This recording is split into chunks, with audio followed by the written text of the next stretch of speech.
This knowledge was passed down through fire and shadow, linking us to those who walked this earth before. What if I told you that your entire concept of sleep is a product of the modern world?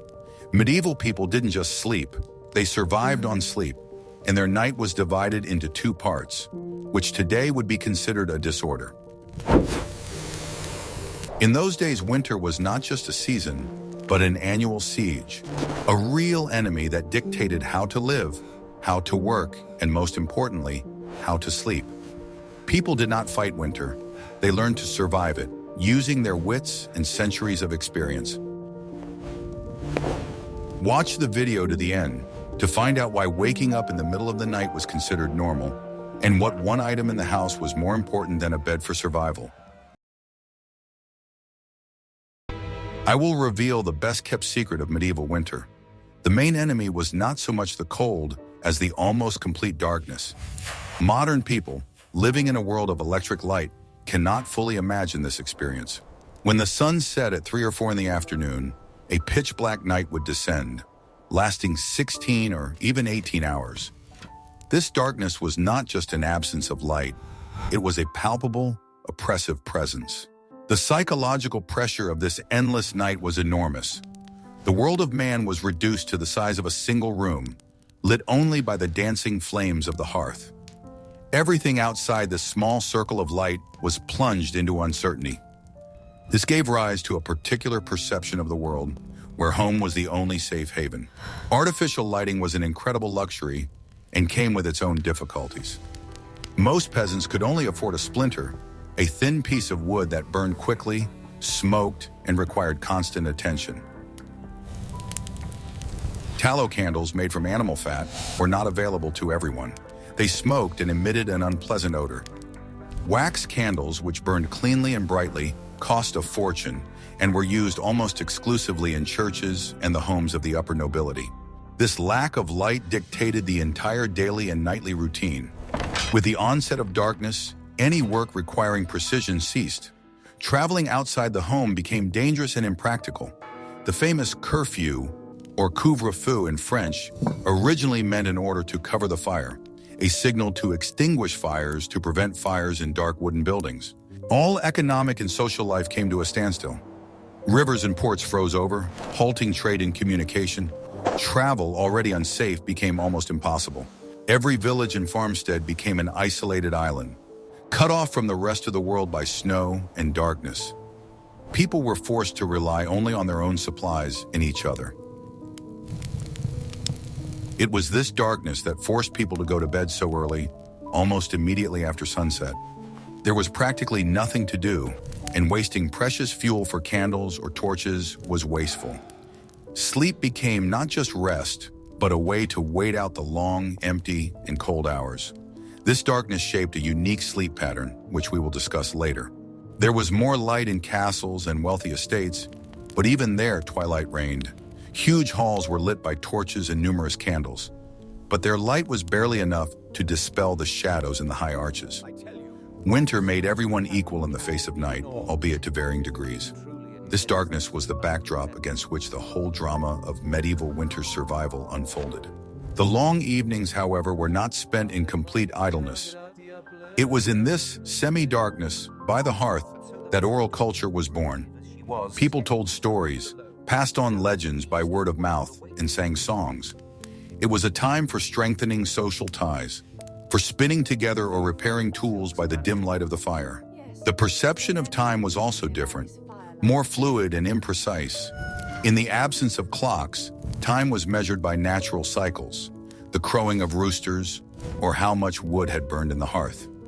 Night was not just an interval between days, but a separate, meaningful period of life that had to be organized. This experience was fundamentally different from ours. This forced hibernation season dictated the need to prepare for it in advance throughout the summer and fall. Every bundle of hay, every log, every jar of pickles was the result of hard work aimed at surviving these months of darkness. Survival began long before the first snow. We would be very interested to hear your point of view. How do you think you would cope with such a long period of darkness? Write about it in the comments. And be sure to subscribe to the channel so you don't miss our next explorations of the past. Are you ready to learn the truth about why medieval houses had almost no windows? The answer is simple. Heat was more important than light. A peasant hut, or izba, was not just a dwelling, but an engineering solution refined over centuries to maximize the preservation of precious heat. These structures seem primitive to us today, but every detail was functional. They were low, squat, often with roofs that almost touched the ground to withstand the winds. The main building materials were those that could be found literally underfoot. In wooded areas, log cabins were built, but more common was a frame technology known as wattle and daub. First, a wooden frame was erected, and the space between the beams was filled with woven wicker, which was then thickly coated with a mixture of clay, straw, and manure. This plaster dried to form a strong and surprisingly warm wall. The roof was a key element of thermal insulation. It was covered with a thick layer of straw or reeds. This layer, sometimes reaching half a meter in thickness, served as an excellent insulator, trapping warm air inside.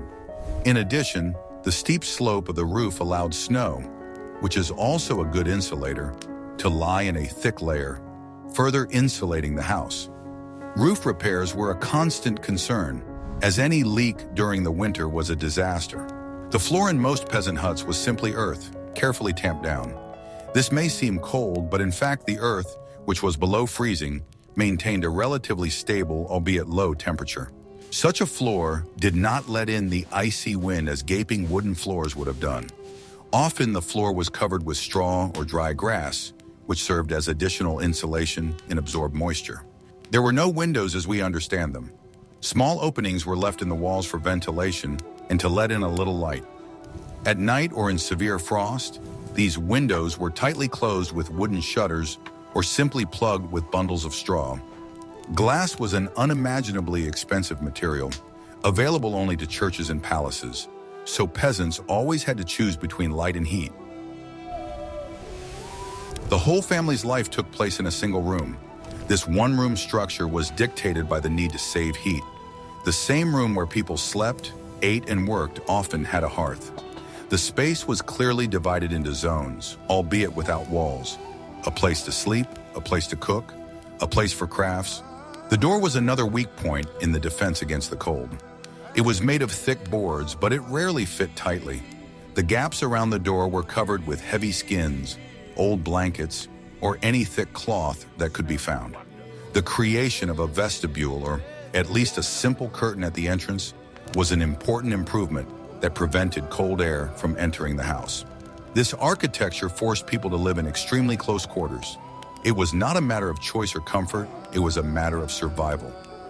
All family members, young and old, spent the winter months in one enclosed space, sharing the warmth of their bodies with each other. This crowding was a key factor in surviving the cold with minimal fuel consumption. Constant maintenance of the dwelling was part of the winter routine. The clay walls could crack from the cold, and these cracks had to be filled immediately. The straw on the roof could shift, and it had to be fixed. The house was a living organism that required constant care, so that it, in turn, could protect its inhabitants from the deadly cold. This construction seems primitive, but it worked. What part of the house was most important for warmth? In the next chapter, we will talk about the heart of the house, which was both a salvation and a major threat. What experts don't talk about: sleep in the Middle Ages was not a private matter, but a public one. The very idea of a separate bedroom for each member of the family would have seemed strange, wasteful, and even frightening to a medieval person. Privacy was associated with isolation and poverty, while sleeping together was the norm and an important survival strategy. The warmth of human bodies was as important a source of heat as the fire in the hearth. This was most evident in peasant homes. The entire family, including parents and several children, slept together. They often had one large bed, essentially just a wooden frame stuffed with straw or dry leaves and covered with blankets. If there was not enough space, the rest would lie on straw mattresses directly on the floor, as close to the fire as possible. This was not only a way to save space, but also a way to keep each other warm. In wealthier homes, such as those of craftsmen or wealthy townspeople, the situation was similar. Apprentices and servants did not have their own rooms. They slept where they worked, in the workshop, in the kitchen by the warm stove, or in the common room on benches and chests. No one would have thought of providing a separate heated room for the servants to sleep in. That would have been an unaffordable luxury. Even in the castles and estates of the nobility, privacy was relative. The lord and lady slept in their own room, often in a luxurious bed with a canopy that kept the heat in. However, in the same room, at their feet, on benches or mattresses, their personal servants and chambermaids slept. This was done both for convenience, so that the servants were close at hand, and for security reasons. The bed itself was one of the most expensive pieces of furniture in the house. In wealthy families, it was a status symbol, with carved wooden frames and expensive fabrics. Traveling beds were often used. Low beds on wheels that were rolled under the main bed during the day and rolled out at night for children or servants to sleep on. This allowed for the most efficient use of heated space. This practice of sleeping together was dictated not only by warmth, but also by architecture. Medieval houses, even castles, often had no corridors. Rooms were walk-through, and to get from one room to another, you had to walk through other people's bedrooms. The concept of personal, inviolable sleeping space was simply absent from the culture. This communal dimension of sleep meant that the night was never truly quiet or peaceful. People slept to the sounds of others breathing, coughing, or talking. Sleep was more intermittent and light, and this was considered perfectly normal. No one expected complete silence and privacy in order to fall asleep. This tradition of communal sleeping was so ingrained that even inns offered guests not separate rooms, but a place in a shared bed. Travelers, often complete strangers to each other, paid for a place under one large blanket. This was standard practice and did not cause any surprise. The lack of privacy was not a disadvantage, but a feature of everyday life. People were much more tolerant of physicality and less sensitive about personal space. The main task was to survive the cold night, and sleeping together was one of the most effective and affordable ways to do so. This total lack of personal space shocks us today. Like this video if you value your own bedroom, and subscribe to the channel so you don't miss new videos on history and learn more about the everyday life of our ancestors. What if I told you that the main danger in a medieval home was not outside, but inside? Fire was the heart of the medieval home, the only source of heat, light, and hot food. But it was a capricious and dangerous ally. Controlling fire was a daily art and struggle, the outcome of which determined life or death. In early peasant huts, the hearth was extremely simple. It was just a depression in the earthen floor, located in the center of the room. This arrangement allowed the heat to spread in all directions, warming the entire room. A pot for cooking was suspended over the fire. It was effective, but it created a huge problem. The problem was smoke. Such houses did not have a chimney in the modern sense. The smoke had to escape through a special hole in the roof or simply seep through the thatch covering. As a result, the room was constantly filled with acrid smoke, which covered all the walls and ceiling with a layer of soot. The smoke was not just an inconvenience. It affected the health of the eyes and lungs. However, it also had a positive side. The smoke preserved the wood of the roof and impregnated the meat hung from the ceiling for smoking. People lived in a state of constant compromise between warmth and clean air. The risk of fire was enormous. Wooden structures, thatched roofs, dry mattresses for sleeping, all of this could burst into flames from a single spark. That is why the practice of covering the fire at night was so important. The owners covered the smoldering coals with ashes or covered them with a special metal cap, thus couvre-feu. Obtaining fuel was one of the most labor-intensive tasks throughout the year. Wood was a valuable resource, and peasants were usually not allowed to cut down living trees. They had the right to estover, to collect dead wood and dry branches. This was often not enough, so they also had to use peat, dried manure, or any other combustible material. The appearance of wall-mounted fireplaces in the late Middle Ages, mainly in castles and wealthy homes, was a technological revolution. The fireplace drew smoke outside, making the room much cleaner. However, it was extremely inefficient in terms of heating. Most of the heat escaped directly into the chimney. To compensate for this inefficiency, fireplaces were made huge. Whole logs could be burned in them. People did not sit near the fireplace, but practically in it, on special benches built into the portal. This was the only way to really warm up. On the other hand, a large fireplace allowed food to be cooked and the room to be heated at the same time. Managing the fire was a daily struggle. What do you think was more difficult, obtaining fuel or preventing the house from burning down? But fire is useless if you don't have the right clothes. In the next chapter, you will learn what the medieval winter kit consisted of. Winter clothing in the Middle Ages was not a matter of fashion, but a matter of survival. Its main purpose was not to decorate, but to keep warm. The wardrobe was based on two main materials available in Europe: wool and linen. Cotton was an imported luxury, and silk was the preserve of the highest aristocracy. Ordinary people relied on what local fields and pastures provided. Wool was the undisputed king of winter fabrics. Its unique properties made it indispensable. Wool fibers have a complex structure that creates air pockets that trap body heat. Moreover, wool can absorb up to 30% moisture while remaining dry to the touch and continuing to provide warmth even when wet. The natural lanolin in sheep's wool also gave it some water-repellent properties. Linen, on the other hand, was a fabric for underwear. It was used to make long shirts and blouses that were worn directly on the body. Linen was durable and could be washed frequently, unlike woolen outerwear. However, linen had a serious disadvantage for winter. It quickly absorbed moisture and released it just as quickly, creating a strong cooling effect. Therefore, wearing a wet linen shirt in the cold was extremely dangerous. The key to warmth was the principle of layering. Medieval people dressed like cabbages. A linen shirt was worn on the body. Over it went a woolen tunic, or camisa. On top of that, another thicker and longer woolen tunic, often called a surcoat, was worn. Each layer created an additional air gap that retained heat. Outerwear consisted of cloaks. These were not just accessories, but an essential element of protection. Cloaks were made of the thickest woolen fabric, sometimes in 2 layers. They were long, often semicircular or circular, allowing the wearer to wrap themselves completely in them. In wealthy circles, cloaks were lined with fur, which made them incredibly warm. Great attention was paid to protecting the head, neck, and hands. Most of the body's heat is lost through the head, and medieval people understood this very well. All classes wore hoods, or caps, which were often combined with a short cape over the shoulders. Felt or fur hats were also popular. Hands were protected with simple woolen mittens.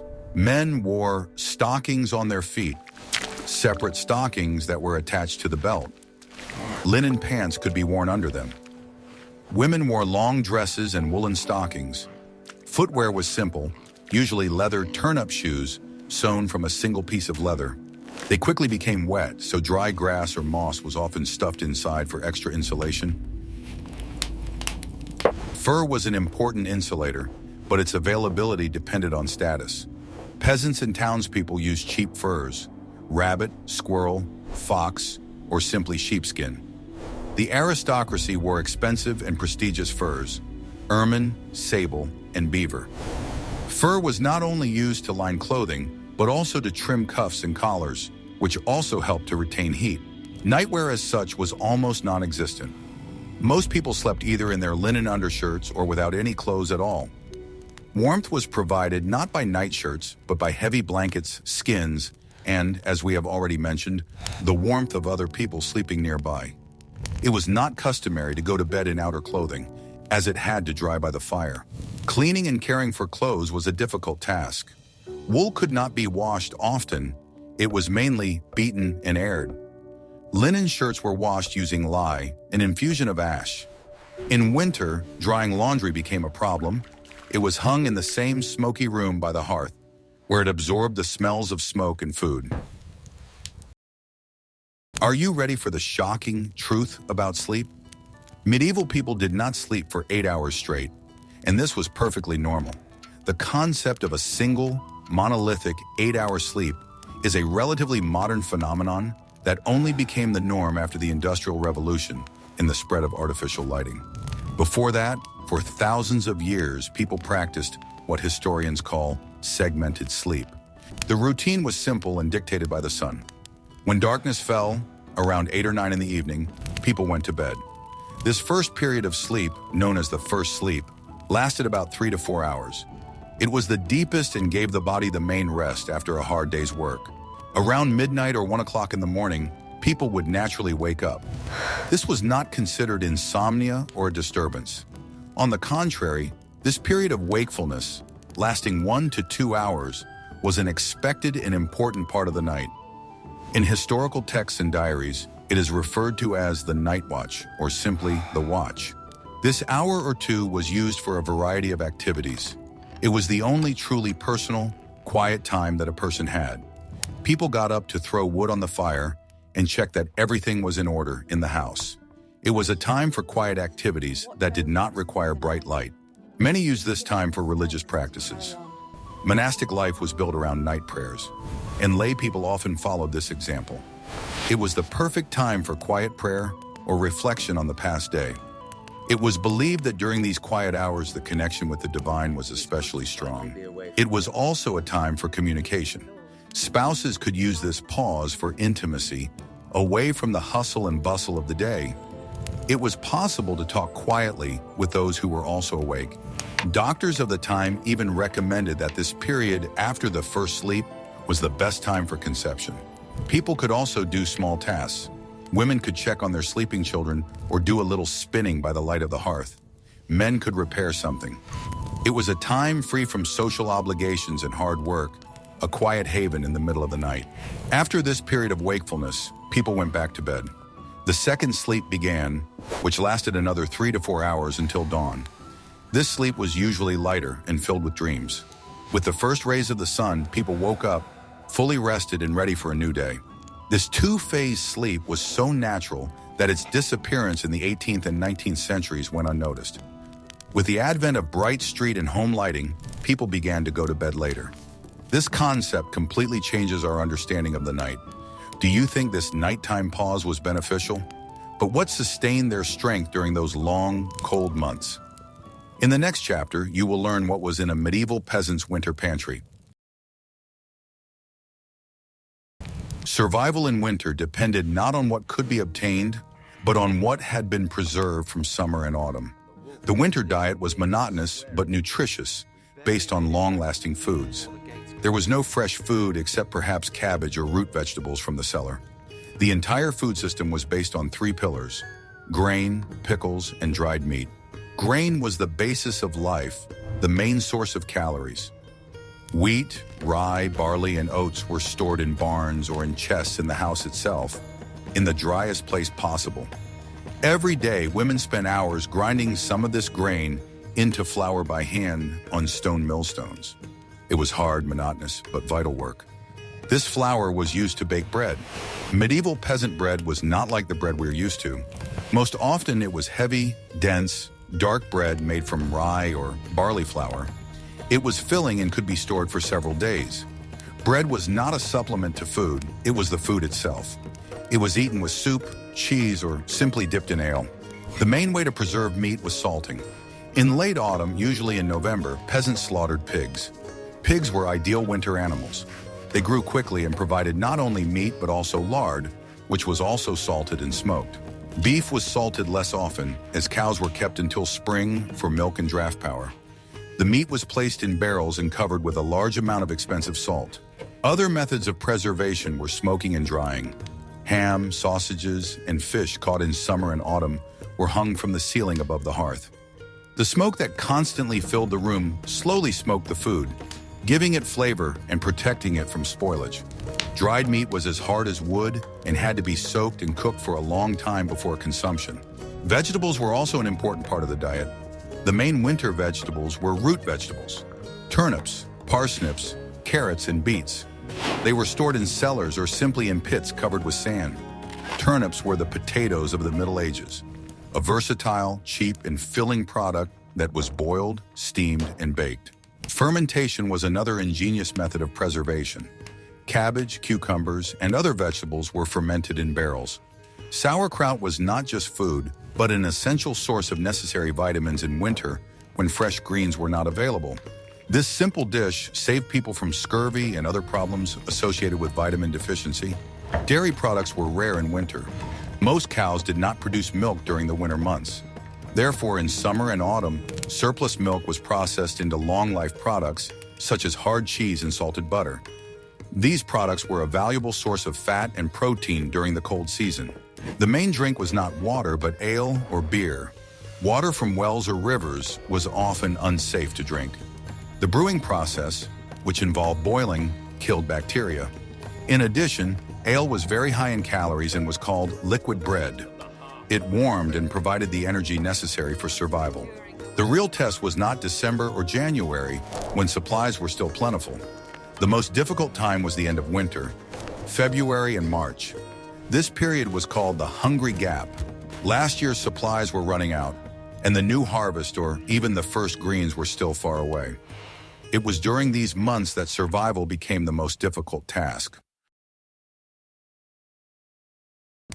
Contrary to popular belief, winter in the Middle Ages was not a time of complete idleness and hibernation. Yes, outdoor agricultural work such as plowing and harvesting ceased, but it was replaced by other, equally important activities, which took place mainly indoors. Winter was a time of preparation, repair, and craftsmanship. For peasants, the main task was to repair their tools. During the long months of field work, plows, harrows, scythes, sickles, and carts wore out and broke. Winter was the only time when they could calmly and unhurriedly repair all of this. Men carved new wooden parts, repaired harnesses, and sharpened blades. It was also a time for making new tools and household items. They carved bowls, spoons, and knife handles from wood. They wove baskets from willow rods, which had been prepared in advance and which were necessary for harvesting and storage. Some peasants were able to engage in more complex crafts, making simple furniture for their own homes or for sale. For women, winter was the main season for textile production. Throughout the year, they spun wool, turning it into thread using a simple spindle. On winter evenings, sitting by the fire, they spent hours doing this monotonous but critically important work. Then using these threads, they wove coarse but warm fabric for clothing on primitive looms. Mending clothes was another endless task for women. Clothes were incredibly expensive by modern standards, as every centimeter was the result of manual labor. They were not thrown away, but repaired until the very end. In winter, women mended holes, put on patches, and re-sewed old clothes. An important daily responsibility was caring for the animals that were kept during the winter. Livestock was often kept either in barns attached to the house, or in some cultures, in the same room as the people, behind a low partition. This was done so that the animals' warmth would also heat the house. They had to be fed hay harvested in the summer, and their droppings had to be cleaned up. Gathering fuel was a constant concern that did not stop in winter. Every day, weather permitting, people had to go into the forest in search of fallen trees. It was almost impossible to stock up on firewood for the whole winter at once. So this work was a daily chore. It was hard work, often in deep snow and freezing temperatures. In addition to physical labor, winter was a time of social activity. Long, dark evenings encouraged communication.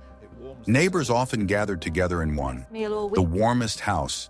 They could do some work together. For example, women could spin together. This saved light and fuel and strengthened social ties.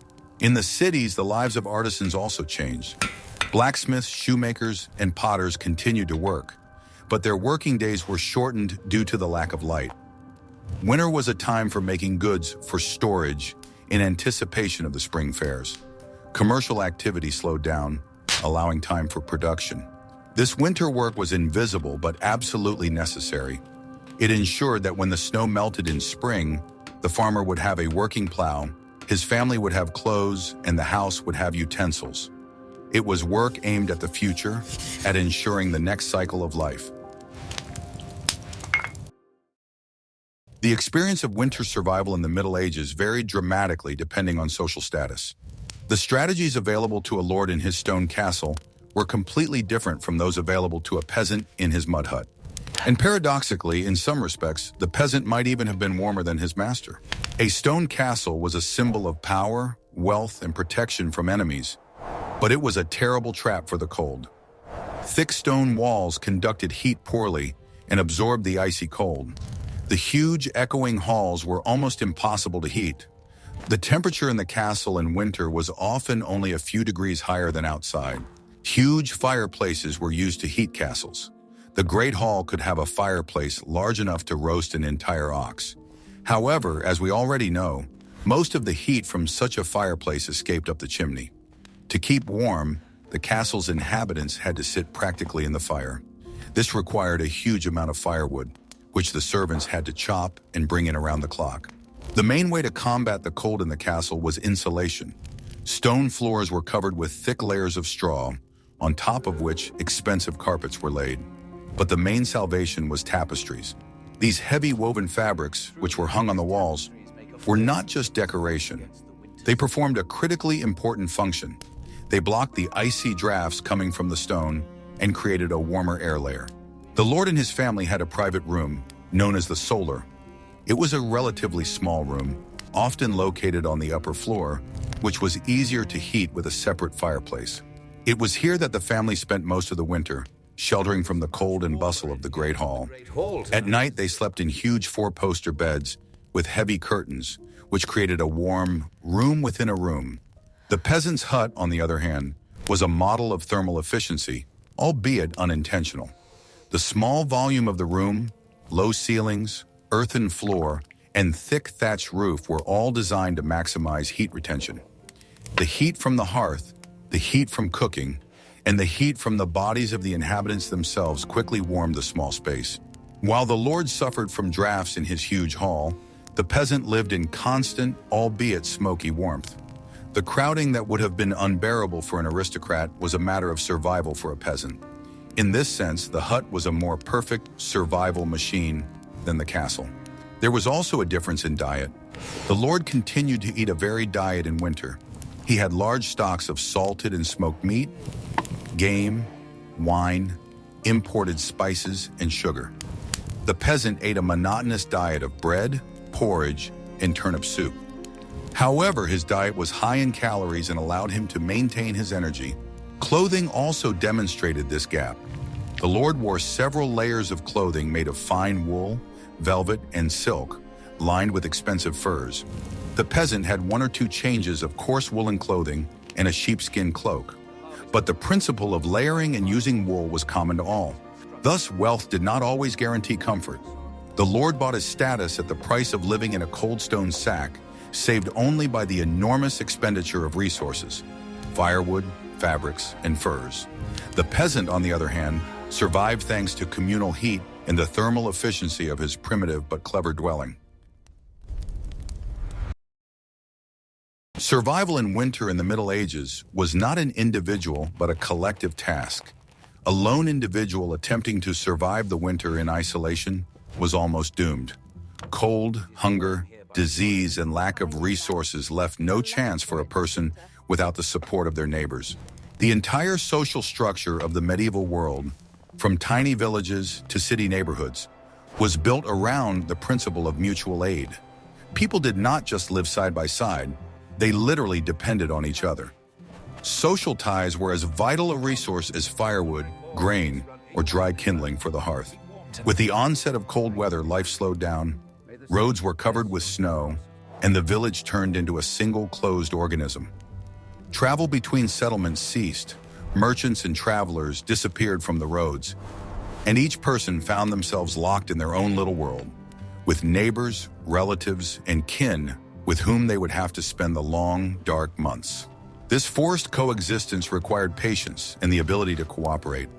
People understood that surviving the winter was not a personal achievement, but a shared success for the entire community. Working together was not just convenient, but the only possible strategy. As already mentioned, women often gathered in one house to spin, mend clothes, sew, and weave. This was sensible in every way. It saved light, as one burning torch could illuminate a dozen hands at once, and one hearth could warm many people. In addition, working in company was easier. Conversation, laughter, and songs transformed the heavy routine into a familiar rhythm of life. The men also got together. They repaired tools, sharpened knives, mended harnesses, and wove baskets or belts. Long winter evenings became a time not only for work, but also for communication. It was a time for strengthening memories, traditions, and bonds between generations. In a world where most people could not read or write, and books were more expensive than houses, knowledge, myths, and beliefs were passed down orally. In the evenings, the elders told the children stories about saints, ancient heroes, and miracles, retelling lives and parables. Fairy tales and legends became not just entertainment, but a tool for education and survival. Through them, children learned to understand that kindness, hard work, and loyalty were not just virtues, but conditions for survival in a harsh world. Winter was also a time of holidays, which were of great importance for morale. The most eagerly awaited of these was the 12-day period of Sviatki, the time between Christmas and Epiphany. These were days of light in the midst of darkness, a celebration of warmth in the midst of cold. The best provisions, which had been saved throughout the year, were laid out on the table. Smoked meat, honey pies, beer, cider, and ale.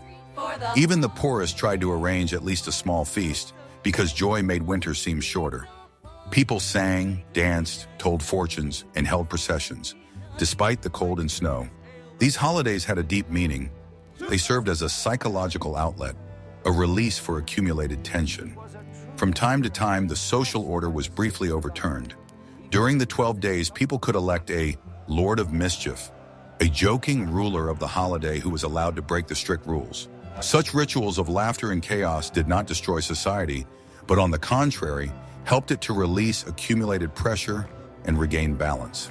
The church played a key role in this social organism. It was the center of spiritual and material support. The priest was often the only educated person in the area, and his word meant more than the Lord's command. The church not only prayed for harvest and peace, but also helped the poor.